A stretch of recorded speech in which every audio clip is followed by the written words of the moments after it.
بات کیا قرآن نے اسی آیت میں کہا جہاں بیویوں کا تذکرہ ہے کہ ہم نے ان کو پیدا کیا تمہارے سکون کے لیے نا، اور پھر قرآن کہتا وَجَعَلَ بَيْنَكُمْ مَوَدَّةً وَرَحْمَةً، اور اس کی وجہ سے تمہارے درمیان ایک محبت ہے اور رحمت ہے۔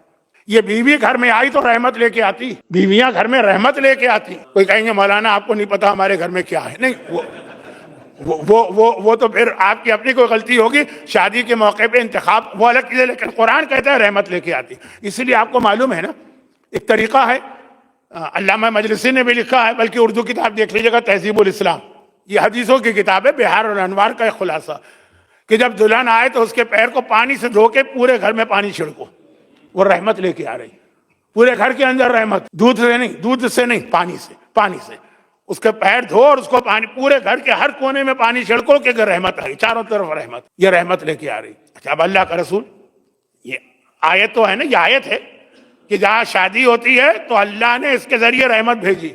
رسول کون ہے؟ رسول ہے وما ارسلناک الا رحمتا للعالمین، اے رسول ہم نے تمہیں کائنات کے لیے رحمت بنایا، جو کائنات کے لیے رحمت ہے خدیجہ طاہرہ اس کے لیے رحمت بن کے آ رہی۔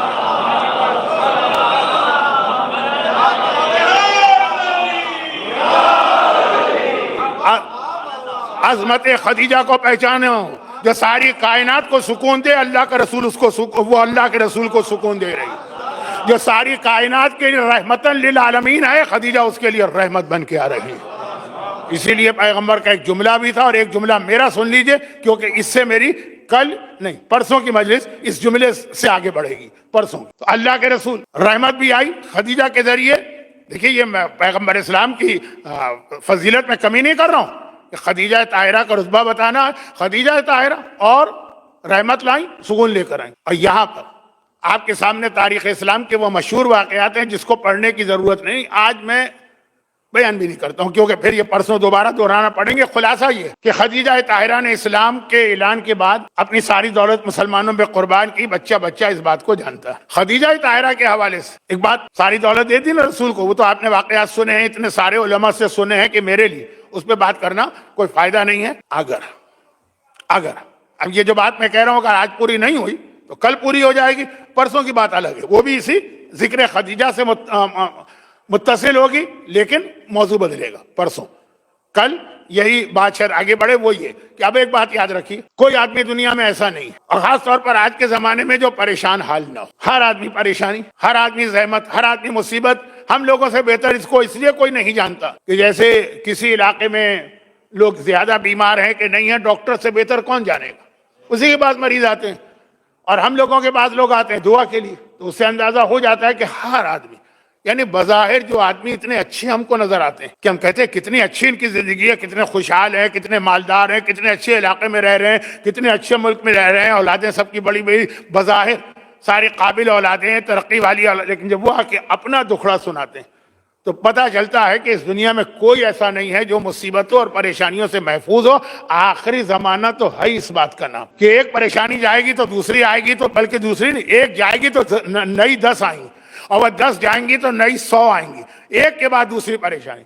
میں ایک چھوٹی سی اس کی دلیل دے دوں، انٹرنیٹ کے اوپر آپ جائیے، بڑے بڑے علماء، بڑے بڑے خطیب حضرات، مجھے تو اب تک مجلس پڑھنا نہیں آتی ہے، دیکھیے جو ابھی آپ نے سنا، اٹھ کے باہر جائیں گے آپ کہیں گے کوئی مجلس تھی، کچھ تھا ہی نہیں اس کے اندر، لیکن جو بڑے بڑے خطیب، بڑے بڑے علماء، ان کی بھی آپ جا کے دیکھ لیجیے تقریریں جو یوٹیوب پر ہیں، مثلا کتنے لوگ اس کو دیکھتے ہیں، 10,000 15,000 20,000 30,000 40,000۔ اب وہی عالم اگر کبھی کوئی دعا بتا رہے کہ فلاں مسئلے کی یہ دعا 1.5 لاکھ 2 لاکھ 3 لاکھ، میں اپنی بات کر رہا ہوں، اب میری یہ تقریر ہے، آپ کل پرسوں جا کے دیکھ لیجیے گا، 500 ہوں گے 700 ہوں گے 800 ہوں گے، یہ بھی میں کچھ زیادہ کہہ گیا، لیکن چلے بہت ہوتا ہے 2,000 3,000 محرم میں، لیکن جو میری کچھ دعاؤں والی تقریریں ہیں، کلپ ہے 60,000 70,000، میں خود چکرا گیا کبھی 60,000 70,000 کس دنیا سے اتر کے آئے ہیں، یہ کون لوگ ہیں جنہوں نے سنا؟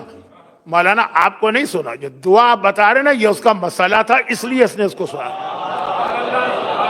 تو خود اسی سے اندازہ مجھے ہو رہا کہ مجھ جیسے آدمی جس کے عام طور پہ بہت اگر ایام اعظام میں لوگوں کو شوق ہوا، جو ہر 24 گھنٹے مجلسیں اپنے گھر میں لگا کے رکھتے ہیں، تو ایک ہماری بھی لگا دی تو 2,500 ویوز، لیکن دعائیں 60,000 70,000 80,000 تک 1 لاکھ تک بھی گئے ہیں، کچھ مسائل ایسے ہیں۔ ایک تو دعائیں میں بھی آپ کو کل پرسوں بتاؤں گا، لیکن وہ اس لیے سے نہیں بتاؤں گا، میں تو اس لیے کہ میرا موضوع دعا کے لیے بات یاد رکھیں، جو دعا کسی طریقے سے قبول نہ ہو رہی، اس دعا کا طریقہ، ایک طریقہ یہ ہے کہ اپنی ماں سے کہو کہ وہ تمہارے لیے دعا کرے۔ ہمارے پاس اس حوالے سے حدیثوں کا اتنا بڑا ایک سلسلہ ہے کہ میں اس کو بیان کروں تو وقت ختم ہو جائے گا۔ دو بہت چھوٹی سی باتیں۔ میدان کربلا میں حضرت علی اکبر کے حوالے سے کہا جاتا کہ جب وہ گئے تھے مقتل میں تو آقا حسین نے ام لیلہ سے کہا تھا کہ اکبر کے لیے دعا کرو، کیونکہ مسئلہ یہ جملہ نہیں، اگلا جملہ، کیونکہ خدا بیٹے کے حق میں ماں کی دعا بہت جلد قبول کرتا ہے۔ بہت مشہور جملہ ہے یہ آپ کا، میں اس وقت روایت کی سند پہ بات نہیں کر رہا ہوں، اصول۔ اچھا، اب اس سے زیادہ مشہور، آج کل تو بہت زیادہ یہ چیز مشہور ہو گئی، وہ کیا ہے؟ عمل ام داؤد۔ 13، 14، 15 رجب 3 دنوں کا عمل ہے، اور بعض علماء تو کہتے ہیں کہ جب کبھی یہ مسئلہ پیش آ جائے تو سال میں کبھی بھی چاند کی جو 3 راتیں ہوتی ہیں 13، 14، 15، وہ ہے کیا؟ داؤد رقی، ان کی ماں نے آ کر، داؤد کی ماں ام داؤد، چھٹے امام سے فریاد کی کہ میرے بیٹے کو ظالموں نے بغیر کسی جرم کے قید میں ڈال دیا، مر کر ہی نکلے گا۔ جس ظالم کا تذکرہ تھا وہ وقت نہیں ہے کہ میں اس کا تعارف کراؤں۔ بہرحال اس زمانے کے حکمران چھٹے امام کے زمانے کے ایسے ہی تھے۔ اب تو اس کی موت یقینی۔ امام نے کہا کہ جب ایسا مسئلہ آ جائے موت و حیات کا تو یہ عمل کرو 3 دن، اور تمہیں کرنا، کیونکہ ماں کی دعا اور ماں کا عمل اولاد کے حق میں خدا جلدی کرتا، پورا کرتا ہے۔ خود امام موجود ہیں، میں دعا کر لوں کافی ہو کیا؟ کہا نہیں، ماں کی دعا کی اہمیت بتانا۔ آپ کا جو مسئلہ کسی طرح بھی حل نہ ہو۔ حضرت موسیٰ کو ایک مرتبہ بڑا تجسس ہوا، بہت تجسس ہوا کہ بھائی جنت میں میرا پڑوسی کون ہوگا؟ ہو سکتا ہے کہ یہ اس لیے ہوا ہو شاید کہ دنیا میں کوئی بہت ہی نالائق قسم کا پڑوسی مل گیا ہو۔ جس قوم میں حضرت موسیٰ نبی بنا کے بھیجے گا وہ تو اتنی بدتمیز قوم تھی۔ بہرحال کسی وجہ سے جنت میں میرا پڑوسی کون ہوگا؟ اچھا پڑوسی ہونا چاہیے نا۔ خدا بندہ جنت میں میرا پڑوسی کون ہوگا؟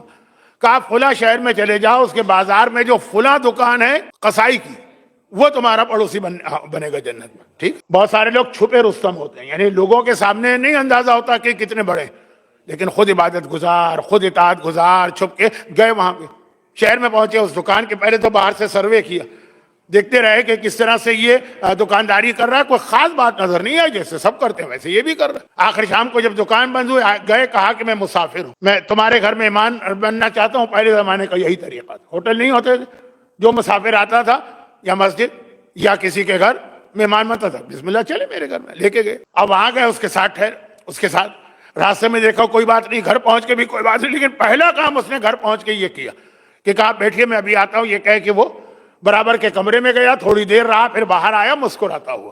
موسیٰ نے کہا وہ کیا تھا وہاں پہ جو مسکرا رہے؟ کہا کچھ نہیں کچھ تو ہوگا۔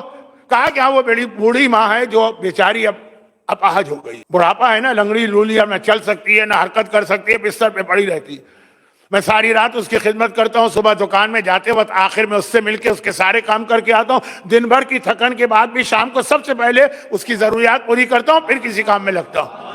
تو موسیٰ نے کہا ٹھیک ہے، نیک اولاد تو ایسی ہوتی ہے، مسکرا کیوں رہے؟ کہا کہ بڑھاپا ہے ماں کا۔ کوئی بدتمیزی کا جملہ اس نے نہیں کہا بڑھاپا ہے۔ تو بعض ایسی باتیں کہی جاتی ہے کہ ہمیں تو ہنسی آتی ہے۔ کہا کیا اس نے کہا روز ایک بات وہ کہا کرتی ہے، بیٹا تو میری اتنی خدمت کر رہا ہے کہ میں اللہ سے دعا کرتی ہوں اللہ تجھے موسیٰ نبی کا پڑوسی بنائے۔ اے میرے مہمان دیکھ، کہاں موسیٰ جیسا عظیم نبی، صاحب شریعت نبی، صاحب کتاب نبی، کہاں مجھ جیسا ایک عام گناہگار قصائی، میری ماں ایسی بے وقوفی کی دعا کرتی ہے کہ مجھے تو روز ہنسی آتی ہے۔ موسیٰ نے کہا اب میرے دل کو اطمینان ہوا کہ میرا پڑوسی بالکل حق رکھتا ہے کہ میرا پڑوسی بنے۔ تو ماں کی اتنی بڑی دعا کہ موسیٰ کا پڑوسی، یہ ماں مانگے گی موسیٰ کے زمانے کی، آج کی ماں مانگے گی کہ میرا بیٹا حسین کا پڑوسی بنے، علی کا پڑوسی بنے، رسول خدا کا پڑوسی بنے، کیونکہ ماں کی دعا میں اتنی ہی طاقت ہوتی۔ تو اب یہ کیا موضوع کیا بنا؟ ہم سب کی مشترکہ ماں کا نام ہے خدیجہ طاہرہ۔ جو مسئلہ آپ کا کبھی حل نہ ہوتا ہو، خدیجہ کے نام کے ذریعے سے آپ اللہ سے دعا مانگ کے دیکھیے کتنے جلدی آپ کا وہ مسئلہ حل ہو رہا ہے۔ جب داؤد کی ماں دعا مانگے، ام داؤد بہت عظیم ہوں گی مگر خدیجہ جیسی تو نہیں ہے نا۔